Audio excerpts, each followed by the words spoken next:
Good evening and welcome back to Mo's channel. As indicated in the last video, I now want to move on and move away from the negativity from the past and look forward to the future. In this video and in the next 3 videos, I will discuss wealth, how to build wealth, how to accumulate wealth. In order to do that, we need to establish a demarcation, a delineation, a differentiator between being rich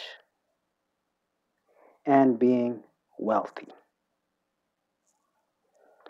A rich person earns a high income.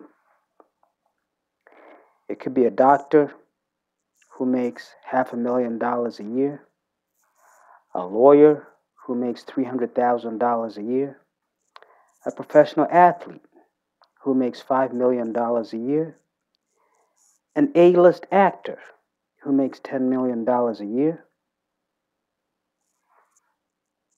a CEO who might make $3 million a year. That is rich. A rich person has to go to work every day in order to earn their income, in order to maintain their lifestyle. If a doctor, let's say a cardiologist, decided, you know what, I'm going to take the year off, I'm not going to work. That $500,000 is not coming down the pipeline. It's gone. A wealthy person owns assets. Those assets earn an income for the wealthy person. A wealthy person thinks in terms of return on investment. I'm going to invest so much money in this asset with the expectation that that asset will give me 20% return each year. A wealthy person's money works for them to generate revenue, as opposed to the wealthy person working to earn an income. So a business owner owns an asset, the business. The business owner might work in that business, and that business generates a profit, which goes into the business owner's pocket. A wealthy business owner starts a business, then delegates people to work in that business. Hence, if that wealthy business owner were to take a 2-year vacation, his business is still generating revenue. That wealthy business owner does not have to wake up every day to go to work. A wealthy doctor might own a practice. That practice might employ other doctors. That practice generates revenue that goes into that wealthy doctor's pocket. That is the key difference between a wealthy person and a rich person. Ownership of revenue producing assets. That's a key. The assets have to produce revenue. I could own 20 acres of land that sits idly out in the middle of nowhere. That land is not producing revenue for me. If I finance that land, it is a liability because I have to pay monthly payments to maintain ownership of that land. I may own a house, a $500,000 house, with a $400,000 mortgage on it. That house is not an asset, it is a liability. Suppose I have title to the house, I've paid it all off, but I'm living in it. It is not generating any income for me. It is an asset, but it does not produce revenue. To be wealthy, to be financially independent, you have to own revenue producing assets.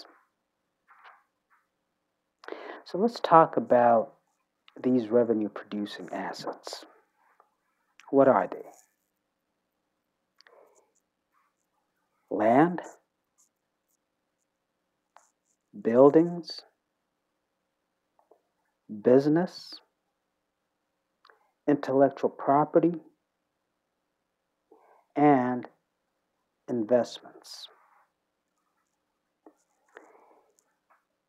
The reason I speak about investments, because you could look at land, property, buildings, business, intellectual property, you could look at those as investments. But I want to make the delineation, I want to differentiate between the two. If I invest in land,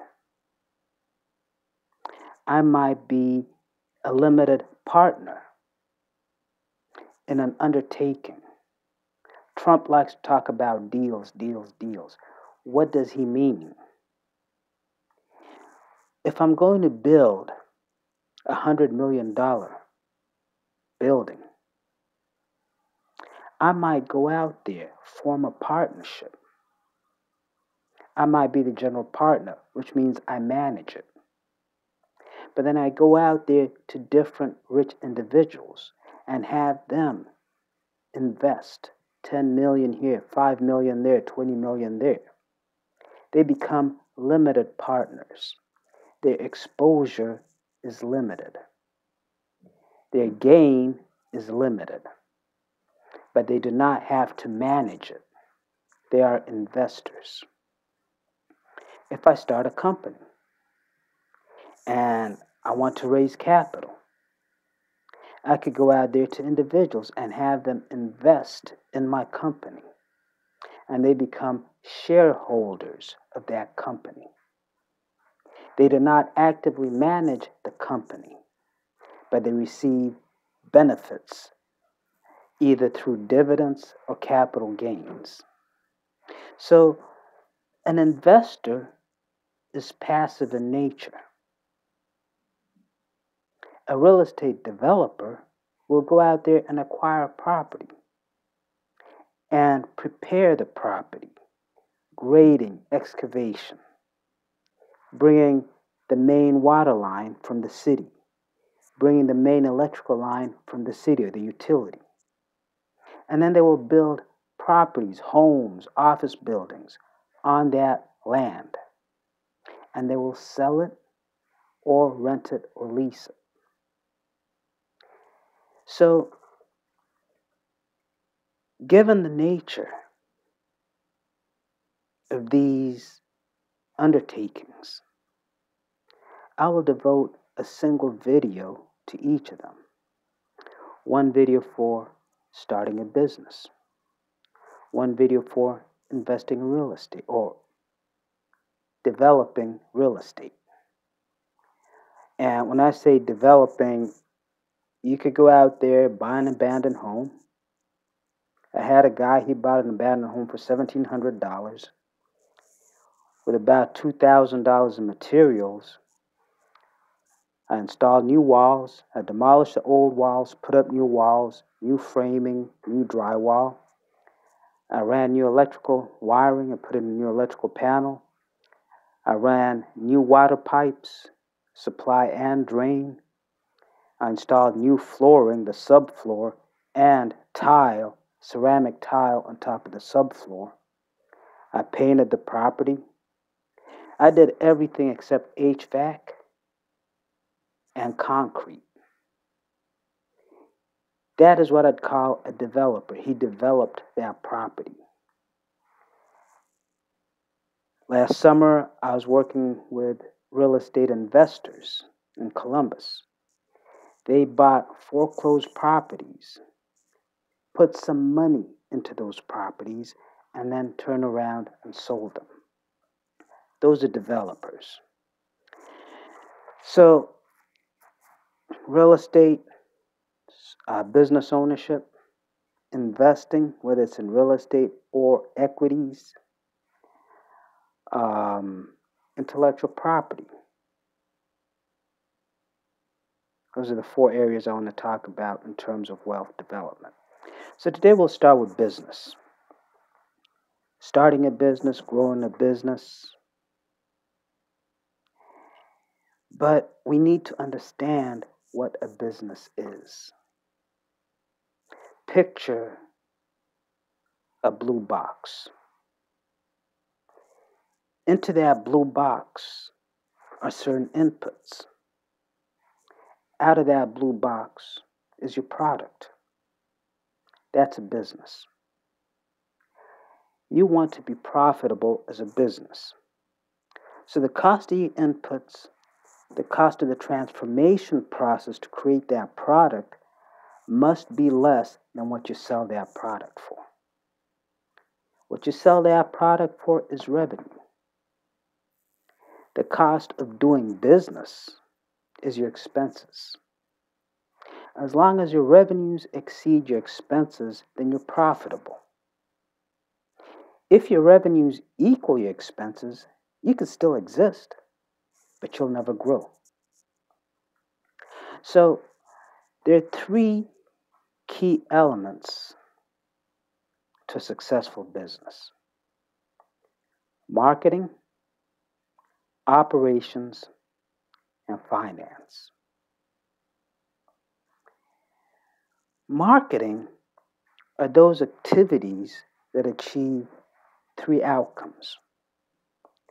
Number one, branding your product. Number two, retaining customers. Number three, selling and delivering your product to the customer.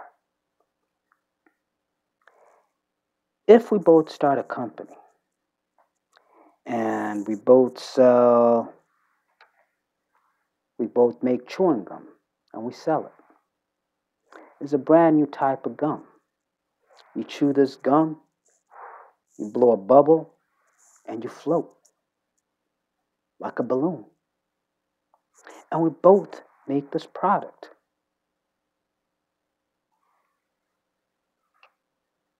But no one knows about it.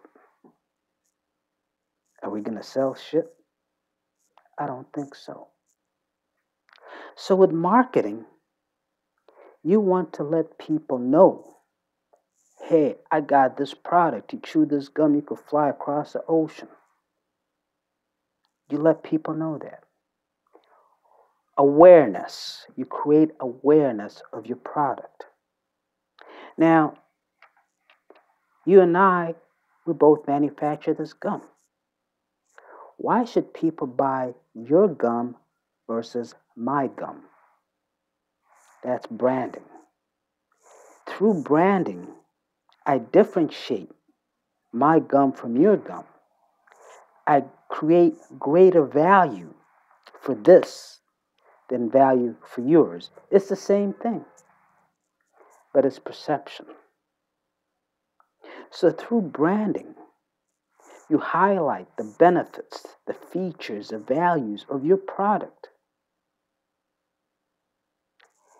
And in a subtle way, underscore how those features of your product surpass other products.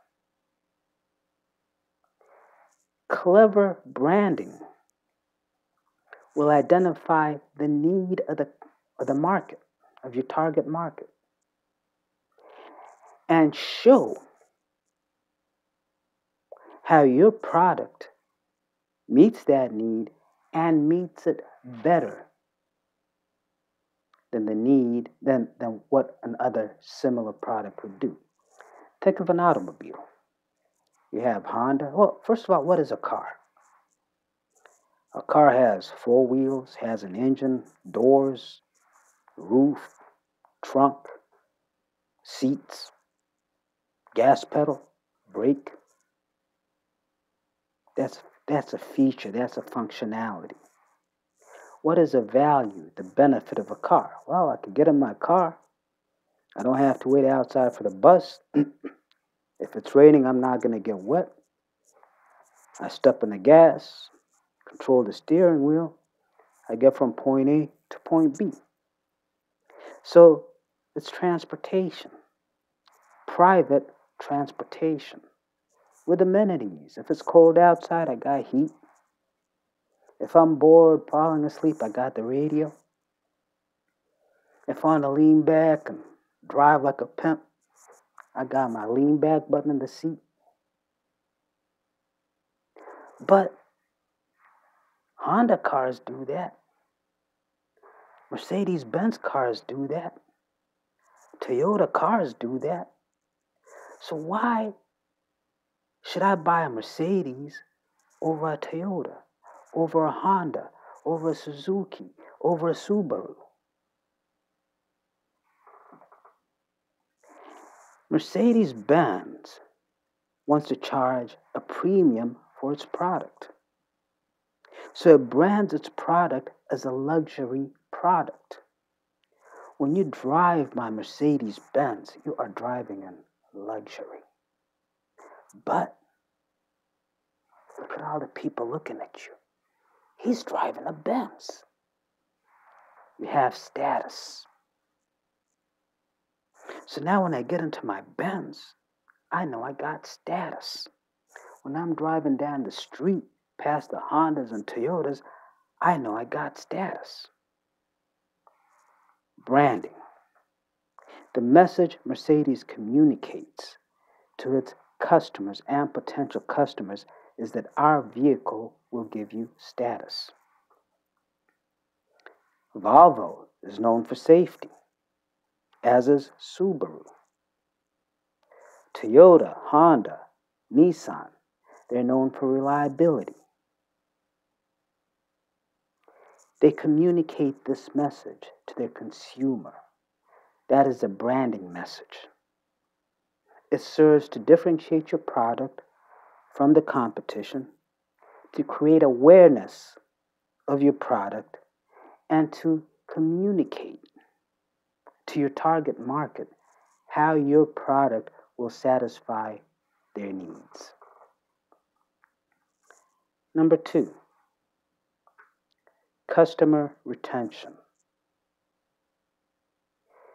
Ask any business owner, and they will tell you it is far easier and far cheaper to create a repeat customer than to acquire a new customer. Why is that? If I've bought a meal from your restaurant, I know how good your food is. So you don't have to sell me on the value of your food. If I've never bought food from your restaurant, I don't know shit about you. So you got to persuade me, convince me to come in and try something. Customer retention. That's something that American companies have recently come to understand. You now see it spoken of as customer relationship management. Please the customer. If you walk in a gas station and you go to pay the attendant, you want $10 in gas, and you're standing there trying to pay the motherfucker, and he's in his own world, he don't give a fuck about you. You say, hey, I want to pay for gas. And like, okay, give me a gas. A little rude. And you give them the money and they look at you. Who the fuck are you? You're like, what the fuck, nigga? Pay for the gas, you go outside, they ain't even turn the gas pump on. You go back in, could you turn on the pump? All right, y'all, yeah, come on. Go back out there, finally pump some. Are you going to come back to that gas station? Quite likely not. So a lot of companies now are focused on making the customer happy because they understand that interaction between the customer and the company can determine whether or not that will be a repeat customer. Sales, fulfillment. They know about your product. They want to get your product, but you got to get it into their hands. That's where sales comes in. In certain products, especially if you're dealing with a business to business market, you have inside sales, outside sales.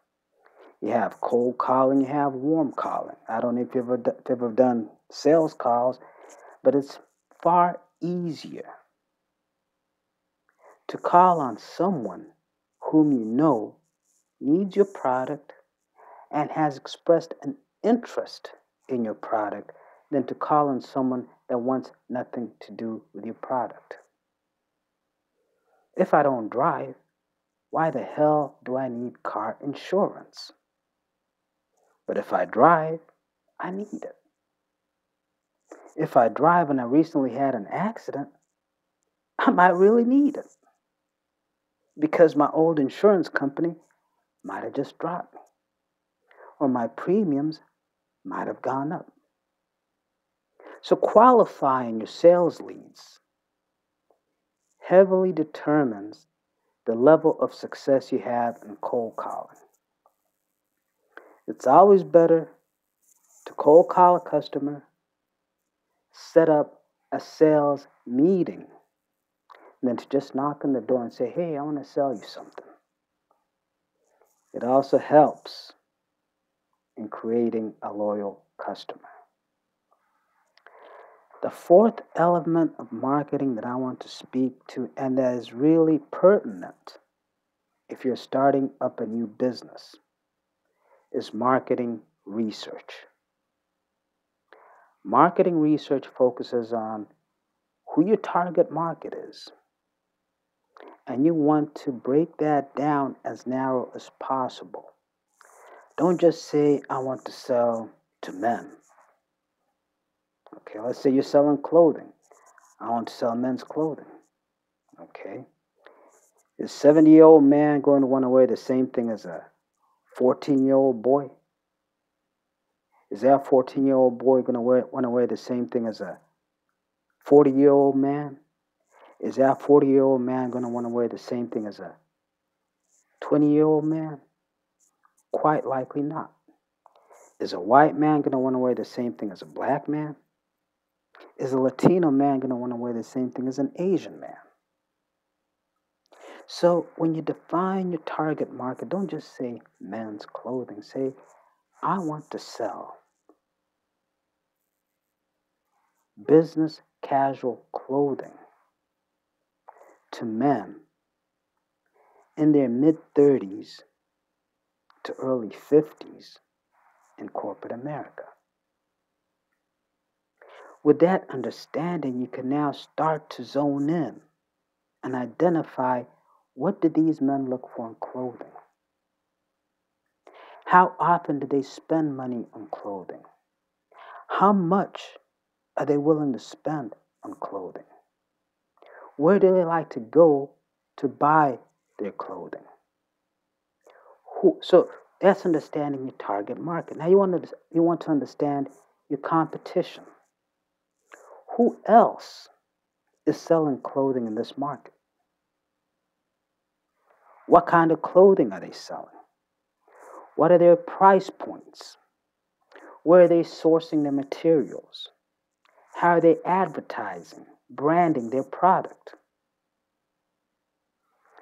And then you want to understand the overall economic environment. If you're selling high-end luxury clothing, I once went to Saks Fifth Avenue just to see what the hell Saks Fifth Avenue was about. And I saw t-shirts for $120. When I buy a t-shirt, that's something I'm going to go out there and get dirty in. I might go to work in it. I might go build a house in it.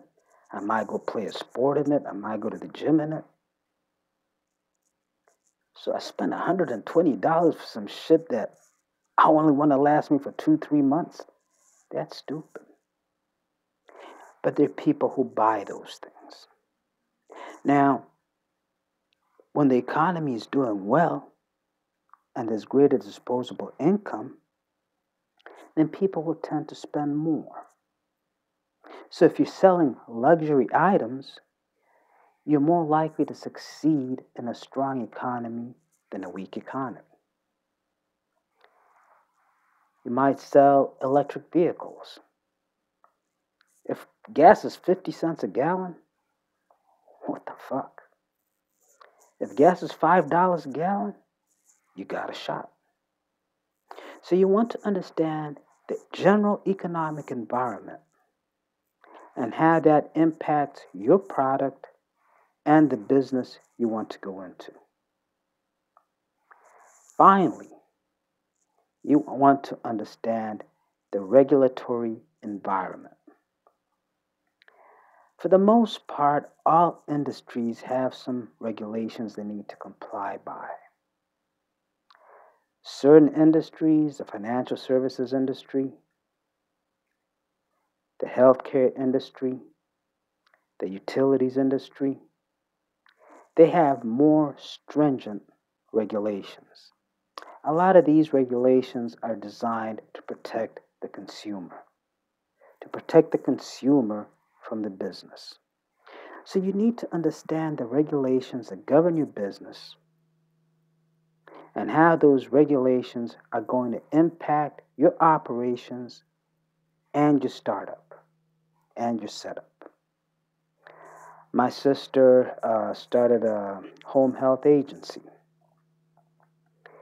and I acquired a tremendous amount of respect for that girl because hers was a very highly regulated industry in the healthcare field. And she had to print out massive amounts of documents and fill those documents out and send the documents in. That girl worked nonstop to get that shit done. So understand the regulations that govern your industry and how those regulations will impact you.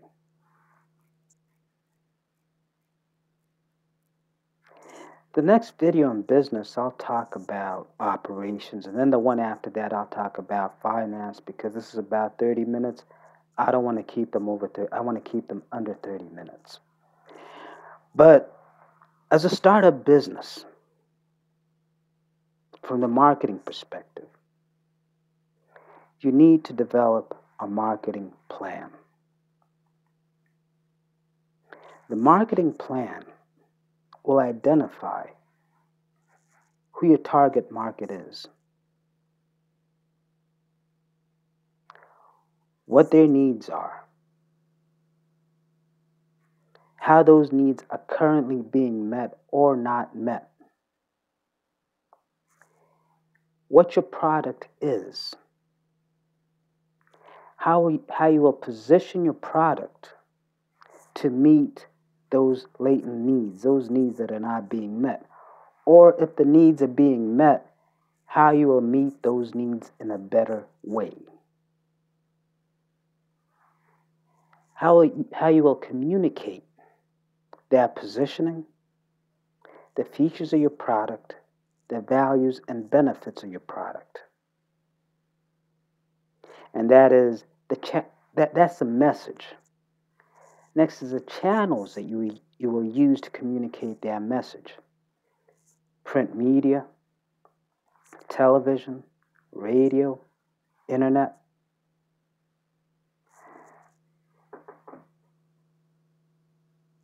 On channels, understand, a lot of small business owners are afraid of advertising because they think, Radio might be very expensive, or TV might be very expensive. If you're advertising in a local market, in your city, in your state, in your county, seek out local radio stations. Advertisement on radio is not prohibitively expensive, but your message has to be concise and direct.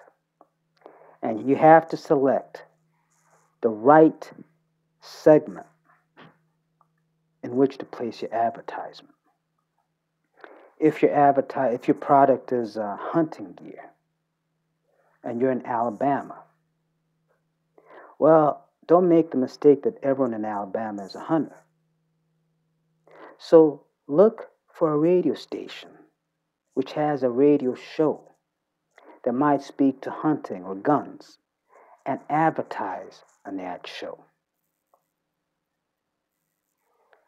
Print media. Print media is two forms. What I call circulars, as in newspapers, magazines, and what I call direct mail. When you advertise in a circular, once again, it might not make sense to go advertise in a Time magazine or Newsweek or a People magazine, because those have national reach and they might be very expensive. Look for a local newspaper.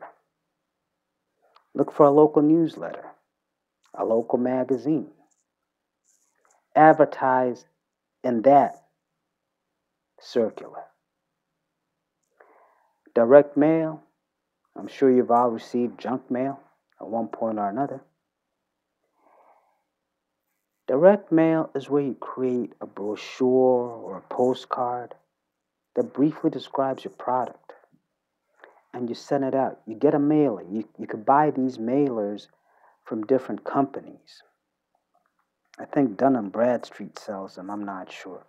But you could buy these mailers and you could break them down by industry. Let's say your product is targeting hospitals. Maybe you're going into business to sell medical supplies and you're targeting hospitals. You could buy a mailer that identifies hospital administrators and you put your little brochure together and you send it out to them. Internet.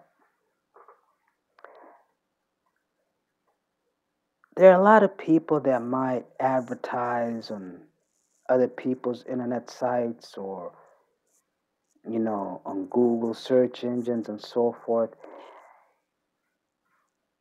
To effectively, in my opinion, to effectively advertise on the internet, create a website.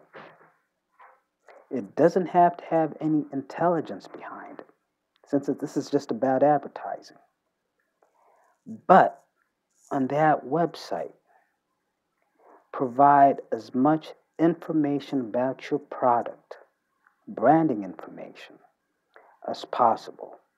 Provide contact information, such that potential customers may reach out to you.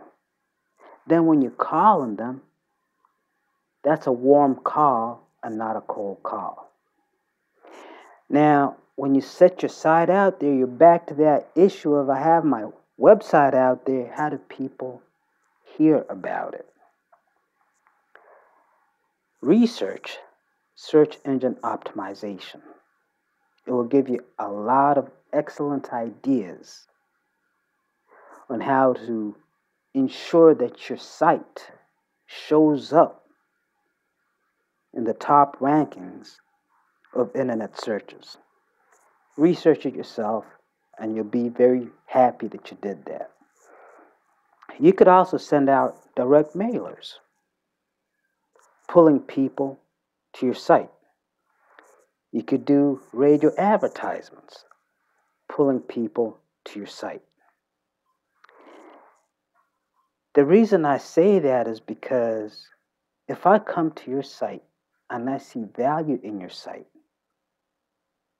then I only need to listen to that radio ad once as opposed to over and over and over again. Now, you could sell product on your site, but there are many sites out there that sell products. So create additional value that will draw people to your site. Let's go back to the hunting example. I'm selling camouflage ski caps. That's all I'm selling. Instead of having a site that just talks about camouflage ski caps, or just has different camouflage ski caps on it, create a site that talks about hunting. The kind of rifles you use, what kind of shit you hunted. I hunted a bear, I hunted a lion, whatever. How to stalk an animal, how to use a bow and arrow. Now, hunters are going to start coming to your site for information. But on your site, you're selling ski caps. If I'm getting reliable information from your site, I have a trust established with you. So when you try to sell me that camouflage ski cap, I'm more likely to buy it from you than Tom Brady down the street. That's website advertisement. Television. Once again, with radio, a lot of people hear about these $1 million ads for the Super Bowl. Okay, that's the Super Bowl. And those are national ads.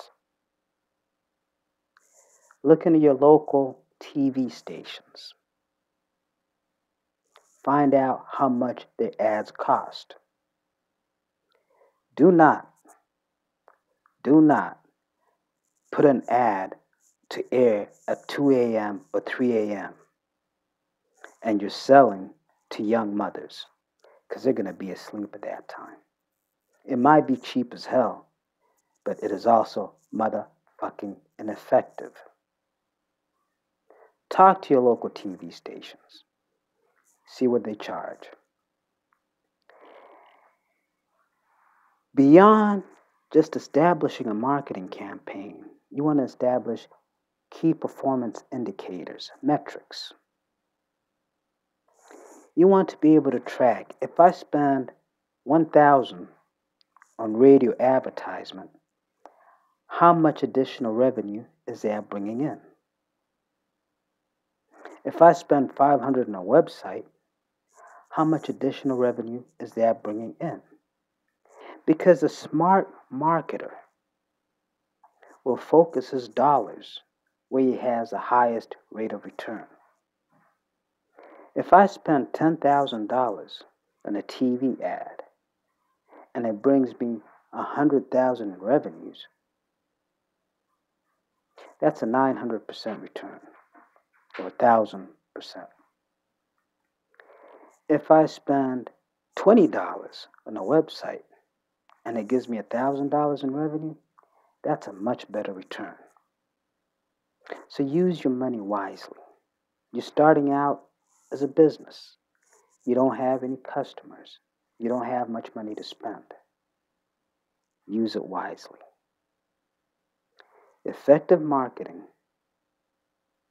can make the difference between business success and business failure.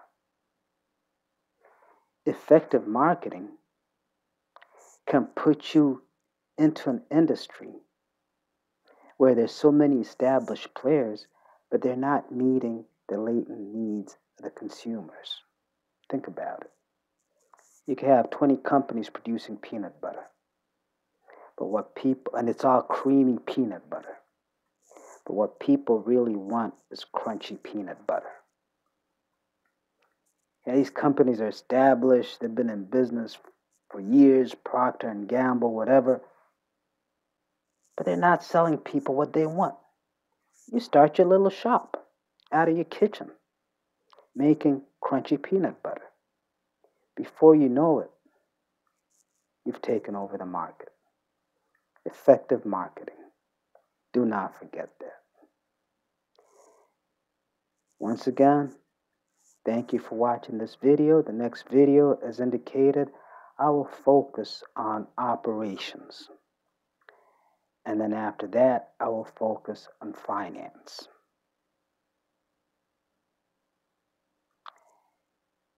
Thank you very much.